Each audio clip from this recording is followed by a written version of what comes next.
va dans une ville où il fait des guérisons. Il fait une grande guérison. Et dans cette ville-là, les gens sont émerveillés du fait que l'apôtre Paul venait de faire une guérison. Dieu venait de l'utiliser pour faire une guérison. Ça, c'est dans Acte 14, à partir, je crois, du verset 15. Alors, les gens sont émerveillés.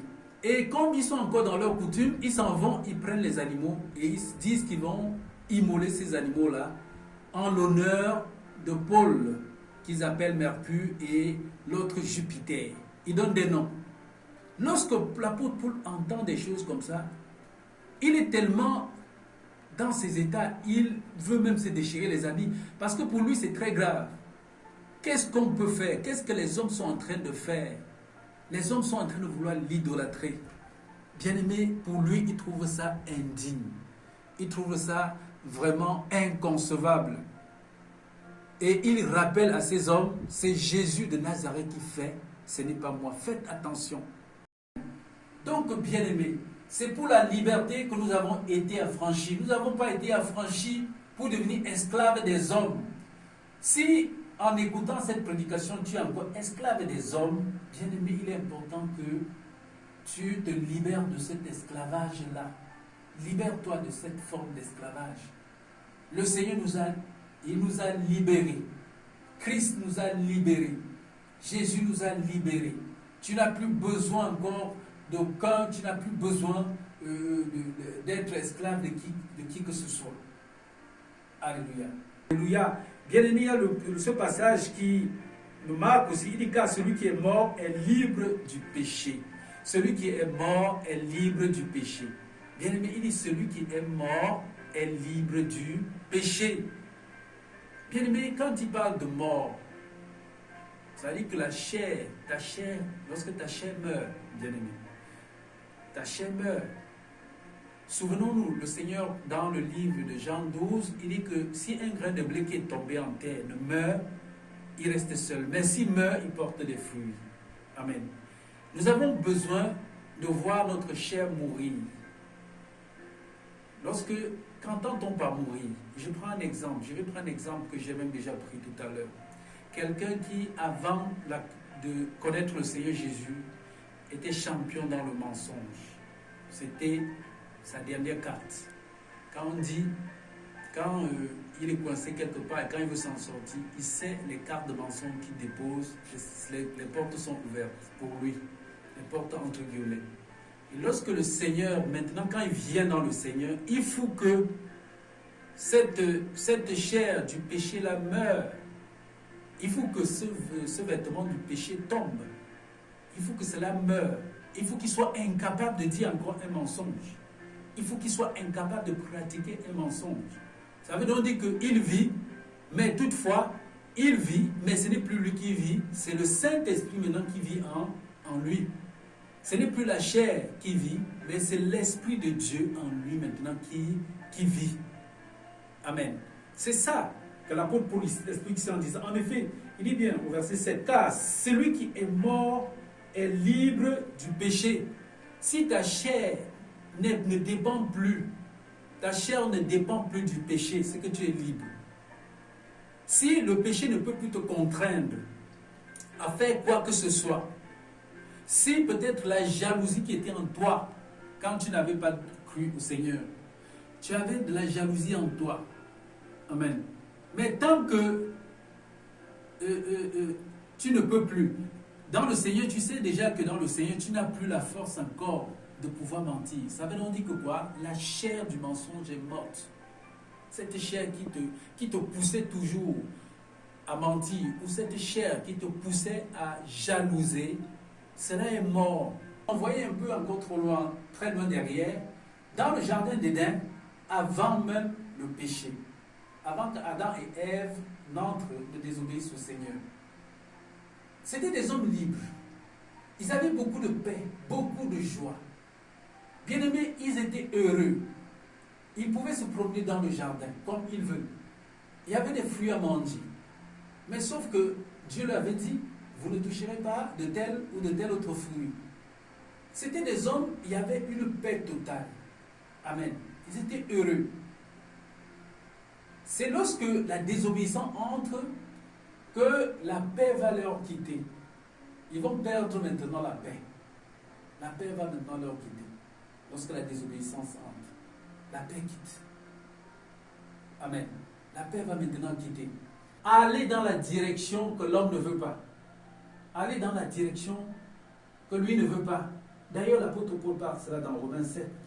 Il dit, lorsque je veux faire le bien, je manque de force. Là, il parle d'un homme. Il parle ici, je vais lire un peu quelques passages de Romains 7.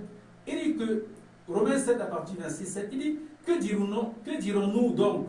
La loi est-elle péché? Loin de là. Mais, je n'ai connu le péché que par la loi. Car je n'aurais pas connu de convoitise si la loi n'eût dit, tu ne convoiteras point. Et le péché, saisissant l'occasion, produisait en moi, par le commandement, toutes sortes de convoitises, car sans loi, le péché est mort. Pour moi, étant autrefois sans loi, je vivais. Mais quand le commandement vint, le péché reprit vie, et moi je mourus. Ainsi, le commandement qui conduit à la vie se trouva pour moi conduit à la mort. Car le péché, saisissant l'occasion, me séduisit par le commandement et par lui me fit mourir. La loi donc est sainte et le commandement est saint, juste et bon. Ce qui est bon a-t-il donc été pour moi une cause de mort? Loin de là, mais c'est le péché, afin qu'il se manifestât comme péché et me donna la mort par ce qui est bon, et que par le commandement, il devint commandement au plus haut point. Nous savons en effet que la loi est spirituelle, mais moi, je suis charnel, vendu au péché. Car je ne sais pas ce que je fais. Je ne fais pas ce que je veux, et je fais ce que je hais. Or, si je fais ce que je veux, si je fais ce que je ne veux pas, je reconnais par là que la loi est bonne. Et maintenant, ce n'est plus moi qui le fais, mais c'est le péché qui habite en moi. Ce qui est bon, je le sais, n'habite pas en moi, c'est-à-dire dans ma chair. J'ai la volonté, mais non le pouvoir de faire le bien. Alléluia. Voyez, l'apôtre Paul dit, il a la volonté, mais il n'a pas la force de faire le bien. Lui, il parle ici en homme non affranchi. Alléluia. En homme non affranchi. Faire ce qu'il ne veut pas. C'est ce que l'apôtre Paul parle ici. Il dit qu'il sait ce qui est bien, mais il n'a pas le pouvoir de faire. De même que lorsque vous voyez dans le monde, vous allez voir quelqu'un qui gagne un bon salaire. Mais ce salaire-là, lorsqu'on le paye le 5, ça n'arrive jamais le 15. Le 15, il a déjà tout mangé. Il a déjà tout bousillé cet argent. Lorsqu'il prend, les bars sont pleins. Et lorsqu'il entre dans des bars, chaque personne doit être servie à tour de rôle et chacun doit boire comme il veut. Et on l'appelle Papa Yéyé. Il partage. Le 15 n'a plus rien. Il n'a pas la force de s'abstenir. Il n'a aucune force de pouvoir s'abstenir. Il n'a pas de contrôle. Il n'arrive pas à dire qu'est-ce qui m'arrive. Pourquoi je fais ceci? Pourquoi je fais cela? Pourquoi ne pas m'abstenir? Il manque de force. Ça veut dire qu'il sait bien que ce qu'il fait n'est pas bien, mais il n'a pas la force de s'abstenir. Sa chair le pousse toujours à aller le faire. Amen. Gloire à Dieu. Le Seigneur nous a délivrés de ce vieil homme. Alléluia. Le Seigneur nous a délivrés de ce vieil homme, bien-aimé. Il y a beaucoup qui sont dans le Seigneur qui témoignent aujourd'hui. Quelqu'un qui peut te dire, il te dit par exemple que avant, franchement, il allait de fille en fille. Lorsqu'il avait, il avait au moins 5 maîtresses. Quand il gagnait son salaire, il partageait, il divisait en 5. Et lui-même, pratiquement, il n'avait plus rien. Avant même que la fin du mois ne vienne, il était déjà endetté.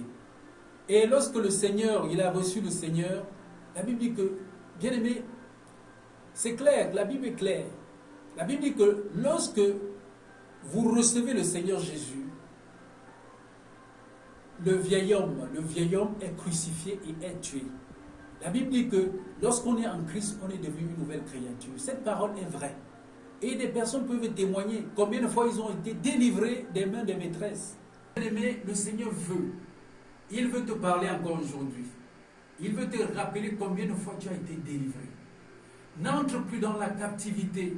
Il ne t'a pas délivré pour que tu retournes encore en arrière. Bien-aimé, il y a des personnes qui aujourd'hui conjuguent leur vie chrétienne que par le passé. Pourquoi? Parce qu'ils sont rentrés dans leur vieil homme. Et la Bible dit, bien-aimés, nous allons lire ce passage dans 2 Pierre. Il dit ceci dans le livre de Pierre, bien-aimés, ceci, 2 Pierre 2 à partir du verset 2 Pierre 2, voilà à partir du verset 20. Il dit en effet, si après s'être retiré des souillures du monde, par la connaissance du Seigneur et Sauveur Jésus, ils s'y engagent de nouveau et sont vaincus, leur dernière condition est pire que la première, car mieux valait pour eux n'avoir pas connu la voie de la justice que de se détourner après avoir connu du 5 commandements qui leur avait été donné. Il leur est arrivé ce que dit un proverbe vrai, le chien est retourné à ce qu'il avait vomi, et la truie l'avait s'est vautrée dans son bourbier. Amen. Bien-aimé, le Seigneur ne t'a pas délivré pour que tu rentres encore dans ton bourbier. Il ne t'a pas libéré pour que tu retournes dans ton bourbier. Le bourbier, c'est quoi, bien-aimé? Le bourbier, c'est que le Seigneur t'a libéré. Et aujourd'hui, tu reviens encore, tu es commerçante. Et lorsque tu as pris plaisir à changer même déjà la nature, ça c'était ta vieille nature avant. Mais lorsque tu es venu au Seigneur, tes boîtes étaient des boîtes normales. Mais bien après, tu as pris plaisir, petit à petit, à retourner sur les fausses boîtes. Et c'est comme ça que, avec le temps, tu t'es assise là-dedans. Et c'est comme ça que le vol, bien aimé, il y a une forme de vol, surtout pour les commerçants. Ils ont des possibilités de voler. Et parfois même, on ne se rend pas compte. Et bien aimé, que cela ne soit pas ton cas. Tu voles les femmes. Tu voles les femmes, tu n'as pas une boîte normale. Lorsqu'on te présente une boîte normale, tu es seulement nerveuse. Tu ne veux pas en entendre parler. Et c'est toi qui racontes aux gens combien de fois tu es chrétienne. Mais lorsque on voit tes habitudes et ta façon de faire, ça ne peut pas interpeller quelqu'un. Ça ne peut interpeller ni X ni Y. Parce que tes habitudes ne sont pas celles-là. Tes habitudes ne sont pas celles de quelqu'un qui a la foi en Christ. Bien-aimés, nous devons prêcher par des actes que par la parole. Nous avons intérêt à prêcher par des actes que par la parole. Il t'interpelle, c'est même par amour que le Seigneur t'interpelle. C'est par amour qu'il te parle. Parce qu'il veut que tu changes et que tu sortes de là. Que tu sortes de cette nature. Il t'avait déjà délivré de ça. Pourquoi est-ce que tu prends plaisir à y revenir, à y retourner, bien-aimé? Pourquoi est-ce que il t'a délivré de la prostitution et aujourd'hui tu as toujours comme un intérêt de retourner dans la prostitution? Tu dis que tu es venu au Seigneur, tu as attendu longtemps, tu n'as pas vu l'homme de ta vie. Bien-aimé, la persévérance. La persévérance, la persévérance. Le Seigneur te demande de persévérer. Tu es venu au Seigneur, le Seigneur veut te laver, il va te donner l'homme de ta vie. Mais tellement tu es pressé. Tu es en train d'aller presque à 60 km à l'heure. Mais le Seigneur, lui, il va lui qu'à 15 km à l'heure. Il arrive toujours avant tout le monde. Il arrive toujours avant tout le monde. Miracle, ce que le Seigneur te demande de faire maintenant, le Seigneur veut tout simplement que tu te repentes. Le Seigneur veut que tu te repentes. Le Seigneur veut que tu comprennes là où tu es tombé, que tu réalises là où tu es tombé et que tu lui demandes pardon. Le pardon de Dieu, bien-aimé, est là, disponible pour toi. Mon frère, ma soeur, le pardon de Dieu est disponible pour toi. Alors, bien-aimé, je veux encore dire merci. Je veux bénir les personnes qui sont en train d'écouter cette parole de délivrance, cette parole qui rend libre, de la liberté, d'affranchissement. Parce que cette parole affranchit, ce n'est pas ma parole, mais c'est la parole du Saint-Esprit. C'est la parole de Dieu. Donc, je veux te bénir, toi qui as véritablement écouté cette parole.